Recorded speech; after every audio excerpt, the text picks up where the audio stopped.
Alors, bonjour à tous et bienvenue dans ce Zoom consacré à l'alternance dans la publicité. On va commencer par une introduction technique, si vous voulez bien. Si vous nous entendez, merci de lever votre pouce via le bouton réagir. Ça nous permet de savoir que vous nous entendez. Donc, le bouton réagir.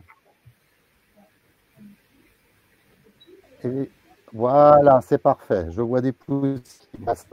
Donc, on est ensemble pour une demi-heure environ, plus des questions, hein, 15 minutes de questions. Vous trouverez deux onglets sur ce Livestorm. Un onglet chat sur lequel vous pouvez réagir tout au long de la présentation et un onglet questions sur lequel nous vous invitons à poser vos questions auxquelles nous vous répondrons à la fin de la présentation. Voilà, sachez que ce webinaire est enregistré et vous recevrez à l'issue de la présentation le lien vers le replay et le support de présentation. Donc, je me présente, Éric Sevray, conseiller emploi formation, et suis accompagné aujourd'hui de Sylvie Gergès, également conseillère emploi formation. Alors, aujourd'hui, nous allons vous présenter les différentes alternances possibles dans la branche publicité. Nous avons la chance d'avoir trois témoins aujourd'hui, donc Roxane, Jean-Michel et Justine, qui nous accompagnent pour leur parler de leur expérience en alternance.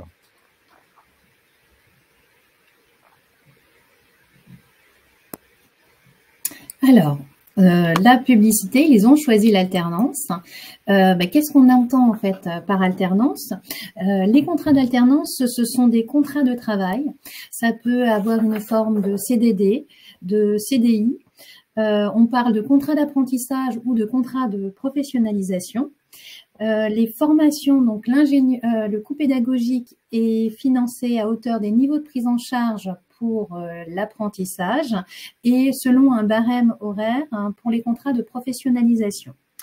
Vous avez aussi la possibilité d'obtenir des aides par rapport à la rémunération qui est versée à votre alternant. Et vous retrouvez tous ces éléments plus précisément au niveau de notre page et vous avez un QR code que vous pouvez effectivement scanner pour y accéder. Alors, on constate que dans votre branche, la publicité, il y a une vraie culture de l'alternance. Et ceci, quelle que soit la taille de l'entreprise et quelle que soit la région. Alors, quelques chiffres. L'alternance dans la publicité, c'est 6 446 contrats conclus en 2023. Non, pas les chiffres 2024 encore. Et principalement en agence conseil et communication.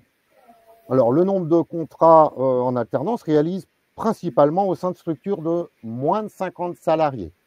Mais il faut quand même noter que de nombreuses entreprises embauchent leur premier salarié via un contrat en alternance. Donc, c'est aussi un mode de premier recrutement, l'alternance. C'est important de le savoir. Concernant la répartition des contrats par territoire, on constate que la majeure partie des contrats est signée en Île-de-France, reflétant en fait la logique de concentration des structures de la publicité dans le bassin parisien. Donc, moralité, l'alternance, c'est donc toute taille d'entreprise, toute région, toute activité liée à la publicité. Donc, vous êtes tous concernés. Pour compléter effectivement cette présentation, on vous a extrait les principaux diplômes et certifications qui sont signés dans votre branche. Vous constaterez que 85% des diplômes préparés sont des bacs +3 ou plus. Vous retrouvez beaucoup de certifications, bien évidemment, cœur de métier, mais vous avez aussi cœur de métier tels que communication, marketing, commercial, mais il est également possible de signer des contrats en alternance pour des métiers transversaux. Alors, on va retrouver maintenant quelques témoignages concrets de structures de la publicité qui ont osé le recrutement par alternance. On va commencer par Roxane. Bonjour Roxane. Alors Roxane, est-ce que vous voulez bien nous présenter votre agence? Oui, vous m'entendez, c'est bon? On vous entend parfaitement. Top. Oui, je représente l'agence WhoosUp qui a 10 ans cette année. Voilà, nous sommes à Mulhouse et à Strasbourg et on accompagne les entreprises sur toute la partie conseil, communication, marketing et mise en œuvre. Et quel est le contexte en fait qui a amené votre agence à penser à l'alternance? Alors l'alternance, pour mon associé Stéphanie et moi-même, c'est une évidence. On a fait nous deux notre parcours post-bac. Nos 5 années d'école, on les a fait en alternance il y a 20 ans. Donc c'était un peu les premières années où on pouvait aller jusqu'au master en alternance. Donc déjà, nous sommes un produit de l'alternance. Forcément, ça aide. Et donc assez convaincue par le modèle et par le fait qu'avoir de l'expérience, acquérir de l'expérience professionnelle le plus tôt possible, c'est quand même ce qu'il y a de mieux. Notre première salariée, on l'a prise en alternance et puis elle a continué chez nous pendant plusieurs années. Et on a comme ça des beaux parcours au sein de l'agence qui ont fait quelques années en alternance, en apprentissage et qui ensuite ont évolué au sein de l'agence. Donc voilà, je pense que c'est un bon compromis pour continuer les études et en même temps se forger, apprendre sur le terrain, être entouré par l'équipe, apprendre pas mal de choses sur le métier qui en agence de com est quand même assez riche et vaste. Et donc, quel profil avez-vous recruté justement en alternance? Alors nous, on en a généralement, on a un profil chaque année. Ça nous est même arrivé d'en avoir un petit peu plus quand il y a eu des périodes, des années plus fortes. Alors, il y a eu des profils dans la chefferie de projet, dans la créa, graphiste, direction artistique, développement web aussi. Voilà, je crois que c'est à peu près ça, mais c'est assez diversifié. Et en termes de conseils et de recommandations, est-ce que vous avez justement des bonnes pratiques à nous partager? Oui, alors c'est ce que j'avais effectivement mis sur la slide.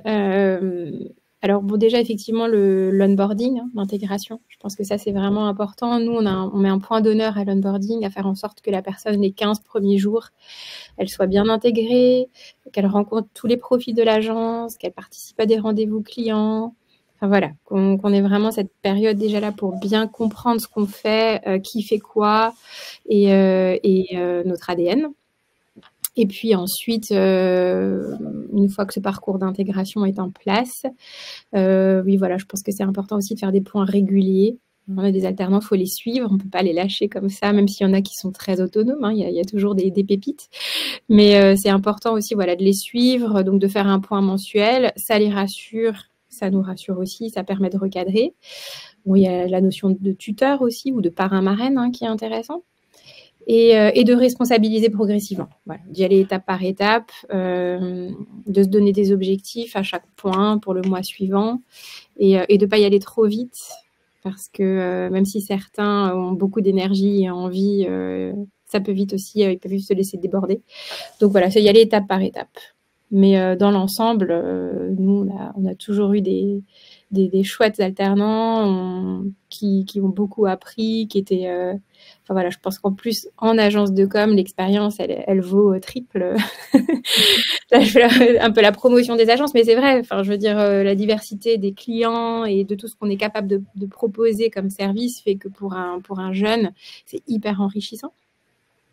Et on fait ça autant avec les alternants, on soigne les alternances comme on soigne aussi les stagiaires et comme on essaye aussi tout simplement de soigner la jeunesse. Je pense que pour nous, c'est important de transmettre et d'accompagner les jeunes. Je ne suis pas sûre que tout le monde a des bons premiers stages et ça peut vite être frustrant. Où ça peut vite faire peur, alors que quand on est bien accueilli dans les stages de collège et de lycée et qu'on a une bonne première expérience en alternance, c'est tout de suite un bel élan pour la suite et ça encourage à continuer. Donc, si je résume, en fait, vous conseillez de créer un parcours d'intégration quand vous intégrez en alternant, de responsabiliser l'alternant progressivement et de prévoir des points réguliers. C'est ça. Bien, merci pour vos conseils. Et nous allons pouvoir maintenant passer au témoignage de monsieur Jean-Michel Lefort de l'agence 5e étage. Bonjour Jean-Michel. Bonjour à tous. Pareil, je vais vous poser 2-3 petites questions si vous voulez bien, sous forme d'interview, ça vous va? Ça me va parfaitement, Eric. Bon, alors Jean-Michel, présentez-vous. Présentez votre agence, s'il vous plaît. Alors, l'agence 5e étage, c'est une agence conseil en activation de marque. Donc, en magasin et hors magasin, on a une communication très, très marchande. On travaille beaucoup pour des marques alimentaires. L'agence a 25, quasi 25 ans en fin d'année. Et aujourd'hui, nous sommes nous sommes à Orléans géographiquement. Et ce sont 30 salariés. Alors, c'est pas 9 apprentis, c'est 5 apprentis. C'est une petite erreur de ma part. Voilà. Même si nous aimons l'apprentissage, il faut rester raisonnable. Ça fait partie. Donc voilà. Donc on est 25 CDI et 5 apprentis. Voilà, précisément. Parfait, parfait. Alors, 5 apprentis, c'est beaucoup. Qu'est-ce qui vous a amené à penser à l'apprentissage? Quelles sont les raisons qui vous ont poussé à prendre des apprentis, Jean-Michel? Alors, le premier apprenti que l'on a embauché, que l'on a recruté, ça doit faire une vingtaine d'années. En fait, nous n'avions personne en gestion. C'est-à-dire que chaque chef de projet faisait un petit peu sa gestion. Devis, facture, enfin vous voyez un petit peu vie de la société, les commandes de papier pour le copieur ou autre. Et voilà, bon ça se passait pas mal, mais effectivement, à un moment donné, en termes de recherche de plus-value et de répartition des jobs, je me suis dit que ça serait intéressant quand même d'avoir une personne au niveau gestion. Et ma première apprentie en l'occurrence, ça a été sur un BTS gestion PME-PMI. Voilà. Donc ça correspondait bien à la taille de la société à l'époque, d'avoir une personne qui était là à mi-temps. Et c'était une vraie plus-value pour toute l'équipe, de pouvoir se décharger de certaines tâches. Et puis, c'était une vraie plus-value pour l'apprenti d'être au cœur de la gestion de l'entreprise. Et puis maintenant, en fait, depuis plusieurs années, en fait, on a toujours un apprenti en assistant de gestion, mais qui vient compléter cette fois un temps complet que l'on a à côté. Mais on a aussi des apprentis en chef de projet, c'était le cas également chez Roxane, voilà, en assistant chef de projet, et puis on a des apprentis en graphiste. Donc on a en fait un apprenti en gestion, 2 en chef de projet et 2 en graphiste à aujourd'hui. Donc vous nous confirmez qu'on peut aussi bien prendre des apprentis sur des formations métiers que sur des formations transverses de type gestion, comptabilité. Alors. Tout à fait, tout à fait. Et on pourrait imaginer demain avoir une personne effectivement avec une fonction beaucoup plus commerciale, par exemple en agence, pour développer le portefeuille client, donc qui serait une fonction aussi transverse, tout à fait. Tout à fait, c'est très bien. Comment se passe l'intégration, Jean-Michel? Alors une intégration, chaque apprenti a un tuteur. Une tutrice. Je rappelle que c'est obligatoire. C'est obligatoire, mais alors parfois, effectivement, c'est entre guillemets inscrit sur le CERFA et c'est pas forcément suivi des faits.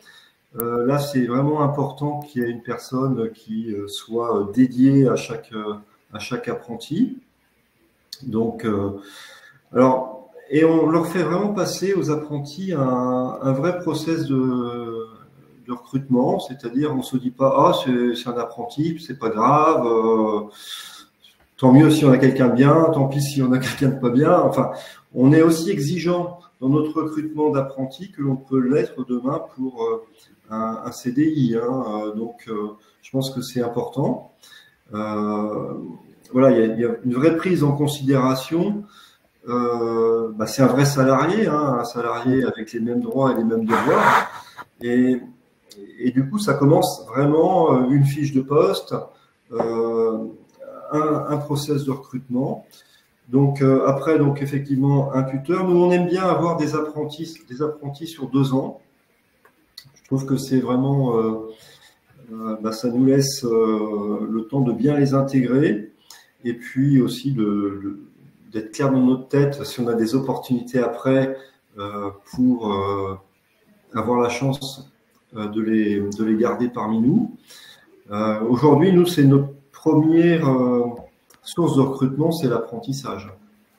J'ai aujourd'hui peut-être 5-6 personnes qui sont issues de l'apprentissage dans l'équipe. Et sur les 5 qui sont actuellement 5 apprentis, normalement, si tout va bien, nous devrions en garder 2 en CDI à partir de septembre prochain. Bravo. Donc c'est vraiment pour nous un vivier important de recrutement. Et voilà ce que je peux dire là-dessus. Quels sont vos liens avec le CFA, le Centre de formation des apprentis? Alors aujourd'hui, c'est vrai que quasiment toutes les écoles peuvent être CFA. C'est vrai. Donc c'est vrai que c'est important. On a réussi, alors sur certains métiers, je pense notamment à la partie chef de projet, marketing, on a un partenariat un petit peu plus historique avec l'IAE d'Orléans. Ça fait peut-être 12-15 ans qu'on travaille avec eux. Et je trouve que c'est un point important de se faire accompagner. C'est ce que je disais, enfin c'est ce que j'ai écrit, se faire accompagner, parce que même si les formalités sont pas très compliquées, mais elles sont pas toujours très simples non plus. Donc c'est quand même appréciable de se faire aider, évidemment par l'AFDAS, mais également par son cabinet comptable, parce que parfois on nous demande des renseignements qui peuvent nous dépasser. Et puis d'avoir un partenariat avec un établissement. On a 2 établissements partenaires. Entre guillemets, ils nous connaissent. Ils vont nous présélectionner quelques candidats ou quelques candidates parce que ils savent pertinemment un petit peu, ils connaissent la culture de notre entreprise. Ils savent les anciens profils que l'on a pu avoir avec nous et qui ont bien matché. Donc c'est vrai que c'est aussi un gain d'efficacité, un gain de temps, d'avoir un bon partenariat avec les CFA. Ouais. C'est bien, je confirme. Pour finir, Jean-Michel, quels conseils et recommandations donneriez-vous suite à toutes ces magnifiques expériences? Le conseil, c'est déjà de recruter vraiment un apprenti si on en a vraiment besoin, parce que encore une fois, c'est une vraie ressource. Voilà. Et quand je dis si on a vraiment besoin, mais avec aussi toute la perception, en fait, ça reste un apprenti, donc ça veut dire qu'il n'est pas toujours disponible. Ça veut dire évidemment qu'il n'est pas formé. Donc et là, je rejoins complètement le point de Roxane, il faut prévoir du temps d'encadrement. Sinon, si on laisse l'apprenti vivre sa vie tout seul à son bureau, c'est du perdant-perdant. Voilà. Je pense que c'est important aussi quand on prend un apprenti, se dire on peut aller vers l'échec aussi. On a eu, nous, sur ces 20 dernières années, quelques échecs, soit des apprentis qui avaient mal choisi leur filiale, en fait, leur filière d'orientation, donc qui ont arrêté leurs études, donc qui ont arrêté aussi l'apprentissage. Donc il faut en avoir conscience, ça peut arriver, c'est pas la majorité. Et j'aurais tendance à dire, plus le niveau d'études est élevé, moins il y a ce risque-là. Mais sur une formation type BTS, c'est là où on a eu peut-être nos plus gros échecs. Ce qu'il faut se dire aussi, dans les conseils et peut-être dans les apports des apprentis, c'est que, et notamment dans nos métiers où les choses vont très vite, au niveau graphisme par exemple, qu'un apprenti, un jeune qui est formé maintenant, en fait, il va apporter des choses nouvelles vis-à-vis d'un jeune qui a été formé il y a 5 ans même, ou 10 ans, parce que voilà, la vidéo n'était pas forcément, le motion design n'était pas forcément enseigné dans tous les établissements, l'IA, ça n'existait pas il y a 10 ans, ou du moins pas tel qu'on le connaît maintenant. Donc c'est vrai que les apprentis sont aussi source d'apport d'idées neuves. Et ça, c'est quelque chose d'extrêmement important à avoir en tête. Alors, merci pour ce témoignage, parce que je confirme que les apprentis apportent de la nouveauté dans les entreprises. Ça, c'est très bien. Merci beaucoup, Jean-Michel, pour toutes ces expériences que vous avez vécues. Je voudrais aussi préciser que vous parliez d'échecs potentiels. Enfin, ça existe dans tous les types de recrutement. Voilà. Exactement.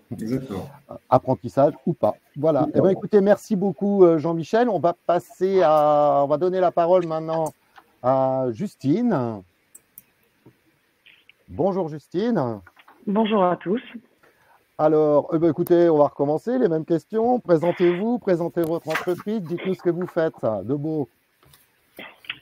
Eh bien, je suis chef de projet événementiel chez Brosse Communication à Orléans. Et Brosse Communication, c'est une agence événementielle, voilà, qui existe depuis 2008. On est 4 pour le moment. Et nous, on organise du coup des événements pour les entreprises et on fait de la création d'espaces éphémères, notamment des stands sur des salons partout en France. Voilà. Donc, on travaille pour des entités publiques et privées principalement sur tous ces sujets. Donc, un métier un petit peu différent de nos deux premiers témoins. Tout à fait. Alors, Justine, alors, pourquoi l'alternance? Alors, effectivement, en écoutant mes deux confrères, nous, c'est un petit peu différent. En fait, déjà, l'alternance, on n'en fait pas chez Brosse. Pas qu'on ne le souhaite pas, mais on n'était pas forcément initié à ce type de contrat jusqu'alors. Nous, vu qu'on travaille dans l'événementiel, en fait, on construit nos équipes en fonction de nos projets événementiels de terrain. Donc, on travaille beaucoup avec des intermittents, des indépendants. Et on n'a pas forcément le réflexe de gonfler l'équipe bureau, on va dire. Et en fait, l'année dernière, en 2024, on a eu un vrai besoin de renfort RH, mais à l'agence, parce que une très forte activité qui arrivait. Et on a un dépôt avec du matériel technique, etc. Et on s'est dit, il va falloir qu'on ait une personne support en plus. Et en même temps, voilà, pas prévu financièrement sur le prévisionnel, ni dans les projets en soi. Donc on s'est dit, oh là là, on a besoin d'un renfort, mais on ne peut pas se permettre d'embaucher quelqu'un, voilà, un senior, bref. Et il se trouve qu'à ce moment-là, j'étais en discussion avec ma conseillère AFDAS sur notre plan de formation de l'année, qu'on faisait un point un peu et je venais de lui dire, écoutez, nous, de toute façon, cette année, on va embaucher un CDD. On avait déjà un profil jeune, en l'occurrence un profil en plus non qualifié mais en échec scolaire, qui était à la recherche d'un travail, d'une vocation, et je lui dis on va lui donner sa chance et on va le former de A à Z à notre métier, voilà, parce que on a besoin de quelqu'un et en même temps on ne peut pas prétendre avoir quelqu'un de qualifié. Alors, et c'est là doit être longue alors. Bah, en tout cas, on avait prévu un contrat un CDD de 8 mois à ce moment-là. On allait signer un contrat de 8 mois en se disant que nous, on allait prendre du temps, bien sûr, pour l'accueillir, le former à notre métier et à nos façons de faire aussi à l'agence. Et en fait, ma conseillère m'a dit, mais est-ce que vous connaissez le parcours alternance, etc.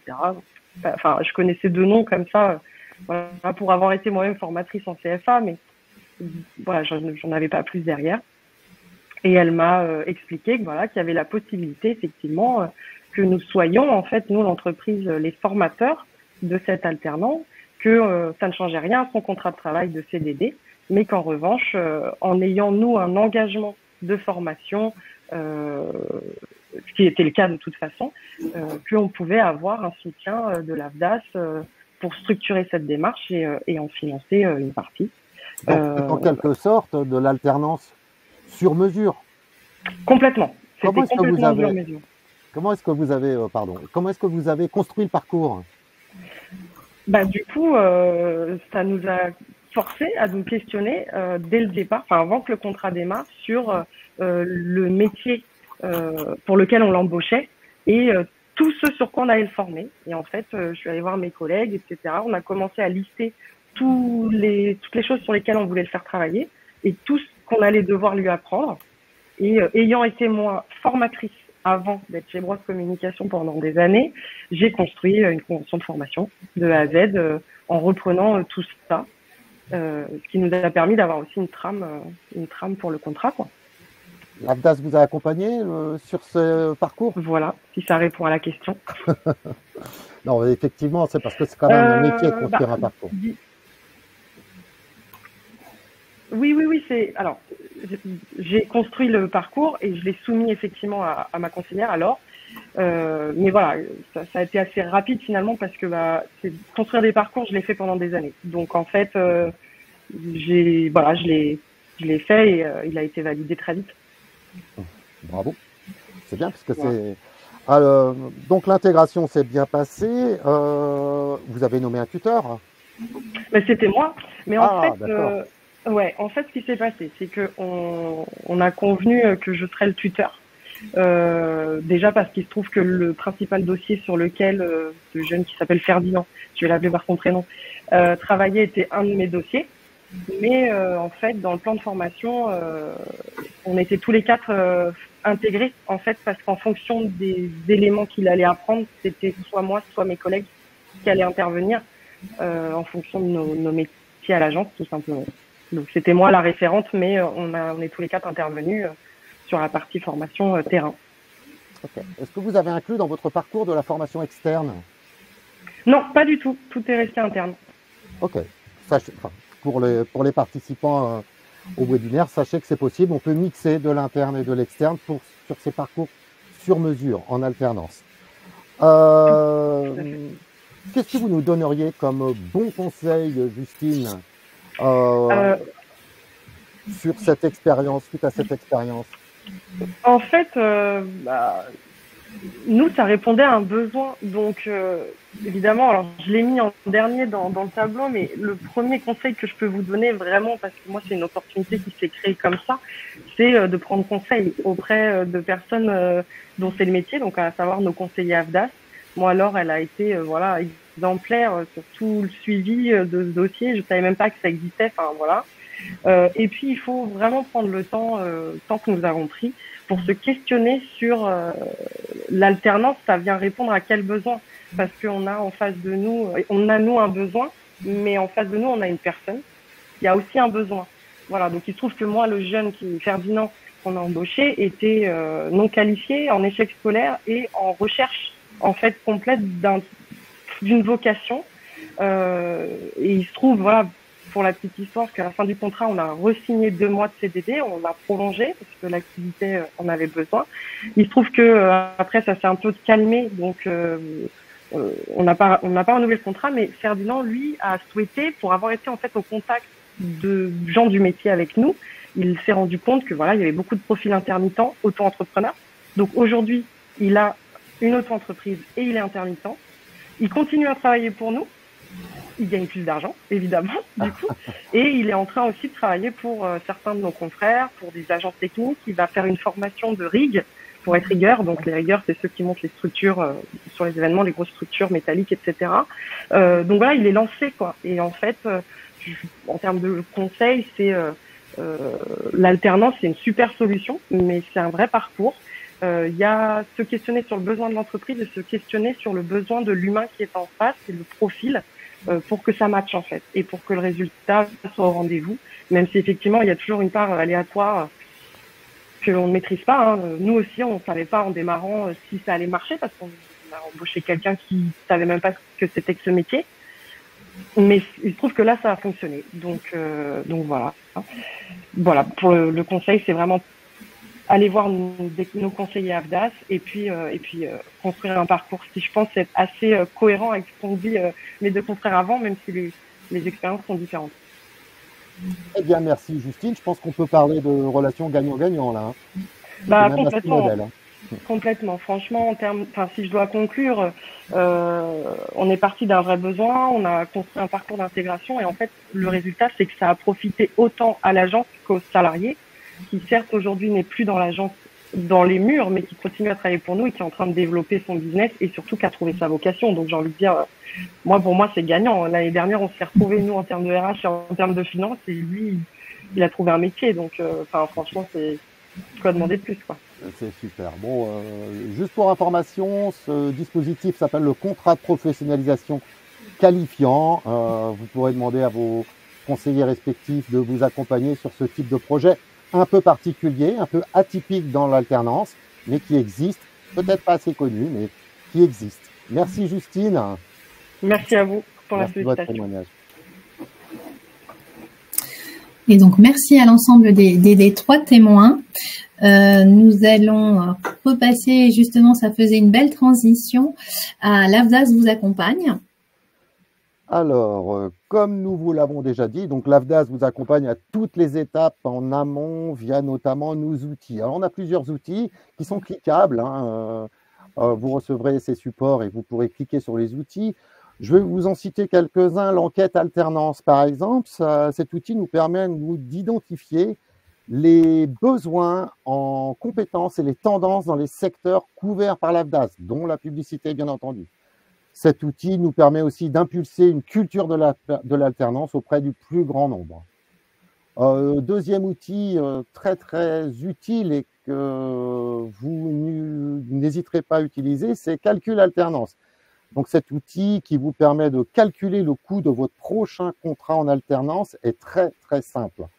Vous aurez ainsi une estimation de la rémunération, des coûts pédagogiques et de l'éventuel reste à charge.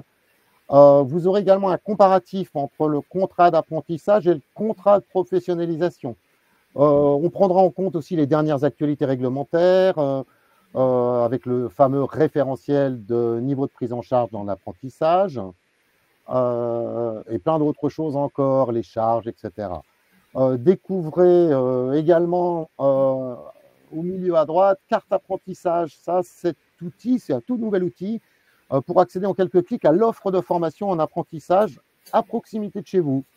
Donc, c'est ergonomique, intuitif, il permet une recherche multicritère par territoire, par certification, par niveau de diplôme. Il y a plein d'entrées possibles, un véritable gain de temps dans votre processus de recrutement. Voilà. L'AFDAS vous accompagne donc à la fois sur la partie administrative, mais également sur la partie financière. Donc, ce qu'il faut savoir, c'est qu'on a des outils effectivement sur notre site internet, mais aussi on reste dans l'humain à l'AFDAS et nous en sommes très fiers, puisque, comme l'ont dit, justement Roxane, Jean-Michel et Justine, vous avez toujours un conseiller en chair et en os pour vous aider dans vos démarches. Voilà. Effectivement, l'AFDAS assure un service de proximité. Nous avons effectivement différentes implantations dans l'ensemble des régions, avec des délégations et des bureaux pour toujours être au plus proche de vous pour pouvoir vous conseiller. Et donc, vous pouvez contacter votre conseiller emploi-formation, soit directement via votre espace adhérent Maya, dans la rubrique demande de contact et solliciter un rendez-vous, ou alors par le téléphone, un numéro unique pour pouvoir également solliciter soit un rendez-vous, soit avoir une réponse sur une question bien précise. Et tout au long de l'année, des webinaires sont proposés, des webinaires comme ceci, comme celui-ci, sont proposés pour vous donner des éléments de compréhension sur des thématiques très précises.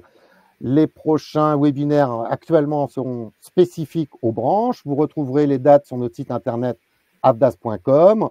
Et puis, vous pouvez aussi nous retrouver sur notre chaîne YouTube. Vous pourrez retrouver également tout l'ensemble des précédents webinaires et les supports. Vous pouvez tout retrouver. On garde tout en stock. Nous vous remercions d'avoir participé à ce AFDAS Zoom spécifique à la publicité. Merci encore une fois à l'ensemble des témoins. Et avant de terminer, on va répondre à vos questions. Alors, est-ce qu'il y a eu des questions dans le... Je n'ai pas de questions pendant l'événement. En revanche, certains d'entre vous ont posé des questions en amont. Donc, on va se faire un plaisir d'y répondre. Allez, Sylvie, c'est parti. Alors, malheureusement, Eric, je n'ai pas l'accès à ces questions. Est-ce que... Ah, c'est pas grave, je les ai. On peut changer de rôle. Non, mais c'est pas grave. Donc, la première question qu'on nous a posée, c'est combien coûte l'alternance? Alors, bien sûr, ça dépend de plein de choses, notamment du contrat choisi, contrat d'apprentissage ou contrat de pro, de l'âge de l'apprenant et du diplôme préparé. Il y a plusieurs paramètres, donc je ne peux pas répondre là précisément aujourd'hui. En revanche, ce que je peux vous dire, c'est que le plus simple, c'est d'utiliser le calculateur, dont je vous ai parlé tout à l'heure, calcul alternance, ou encore mieux, vous demandez à votre conseiller emploi formation qui peut vous faire une simulation financière. Voilà. Deuxième question que vous nous avez posée, c'est y a-t-il, une bonne question, une limite d'âge pour les alternants? Alors, pour les contrats d'apprentissage, la limite d'âge est fixée à 29 ans. Il y a des cas dérogatoires à 30 et plus. mais je ne vais pas rentrer dans les détails. En revanche, pour les contrats de professionnalisation, il n'y a pas de limite d'âge si l'apprenant est inscrit à France Travail. Donc, on peut faire un contrat de professionnalisation à plus de 50 ans sans problème. Autre question qu'on nous pose très souvent, c'est quel est le montant de la rémunération? Donc là encore, l'outil calcul alternance répondra à votre cas précis, puisqu'il y a une multitude de cas. Ce qui est important de savoir, c'est que dans le calcul alternance, dans cet outil prend même en compte les salaires conventionnels de la branche publicité, s'ils sont supérieurs à la loi, ce qui peut arriver parfois. Donc on prendra tout en compte. Autre question qu'on nous a posée, c'est sur le montant des charges. Donc les charges patronales, dans le cas de l'alternance, sont réduites car vous bénéficiez d'une exonération jusqu'à 50% du SMIC. Là encore, l'outil calcul alternance prend en compte tous ces paramètres. Donc, c'est l'outil calcul alternance qui pourra vous aider.